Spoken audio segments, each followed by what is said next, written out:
अस्सलाम वालेकुम नाज़रीन, मेरा नाम शहजाद शौकत है, फ़ाइनेंशियल इकोनॉमिस्ट, चार्टर्ड अकाउंटेंट हूँ। मैं आज कुछ मैसेज रिकॉर्ड करवाना चाह रहा हूँ रिबा केसेस के हवाले से, पाकिस्तान की इकॉनमी के हवाले से। 2-3 मिनट 4 मिनट का शायद ये हो कि आजकल जो पाकिस्तान की इकॉनमी की हालत है, फ़ाइनेंशियल क्राइसिस है, उसके हवाले से। आज से चंद साल पहले मैंने 2019 की और 20 की बात कर रहा हूँ, मैंने फ़ेडरल शरिया कोर्ट में सबमिशन की थी कि पाकिस्तान की फ़ाइनेंशियल सिचुएशन ड्यू टू रिबा बेस्ड पॉलिसीज़, सूदी पॉलिसियों की वजह से बहुत ही ख़तरनाक हद तक जा रही है। और बाकायदा डॉक्यूमेंट सबमिट किया था कि पाकिस्तानी गवर्नमेंट स्टेट ऑर्गन, जिसमें मिनिस्ट्री ऑफ फाइनेंस और स्टेट बैंक ऑफ पाकिस्तान, वो एक्चुअल जो डेफिसिट है उसको हाइड रखते हैं किसी वजह से। ठीक है, उन्होंने अपने मामलात को इंटरनेशनल वर्ल्ड में पॉजिटिव रिपोर्ट्स करनी है, पॉलिटिकल एजेंडा है जिसके तहत उन्होंने अपने काम करने हैं मैनेज एनी हाउ, लेकिन not at the stake of sovereignty of Pakistan. इस वक्त पाकिस्तान को जो सबसे बड़ा रिस्क आया हुआ है वो स्टेबिलिटी का है, फाइनेंशियल स्टेबिलिटी का है, जो कि स्टेट बैंक ऑफ पाकिस्तान की ज़िम्मेदारी थी कि उनका काम था कि मॉनेटरी और फिस्कल पॉलिसीज़ को इस तरह रखना कि पाकिस्तान की स्टेबिलिटी इंश्योर हो।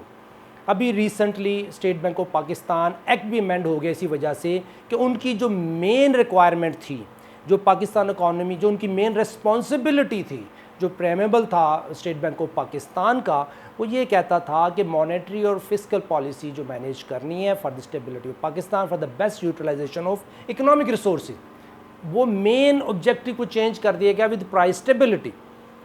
एनी हाउ, ये एक लंबी स्टोरी है।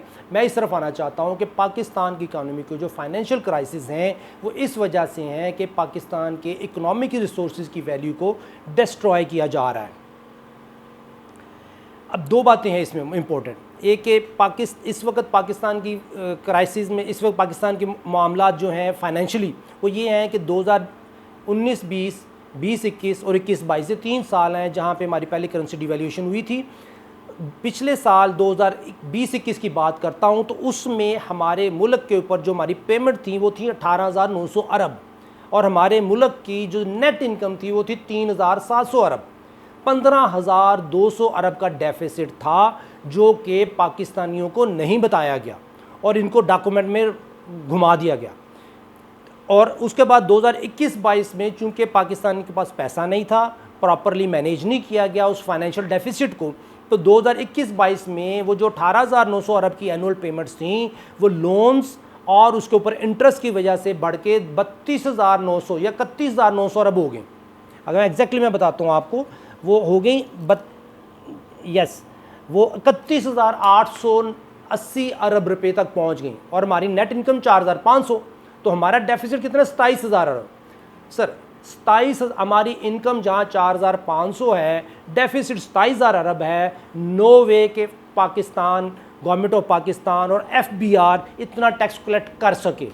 सो हमें अपनी स्ट्रेटजी चेंज करनी है। स्ट्रेटजी ये नहीं है कि हमने पाकिस्तानियों के ऊपर और से टैक्स के ऊपर टैक्स लगाते जाएं और कितना टैक्स इकट्ठा कर लेंगे। We can not meet our targets.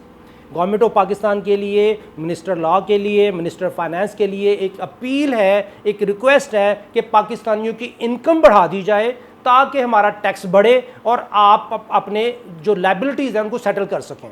So request ये है कि एक नया स्टेट ऑर्गन ऐसा क्रिएट किया जाए जिससे कि पाकिस्तानियों की इनकम बढ़े, पाकिस्तानी टैक्स दें, डॉक्यूमेंट हो और हम अपने मामलात को तय कर सकें, हम अपनी लायबिलिटीज़ पे कर सकें। बड़ी मेहरबानी, शुक्रिया। अस्सलाम वालेकुम रहमतुल्लाह।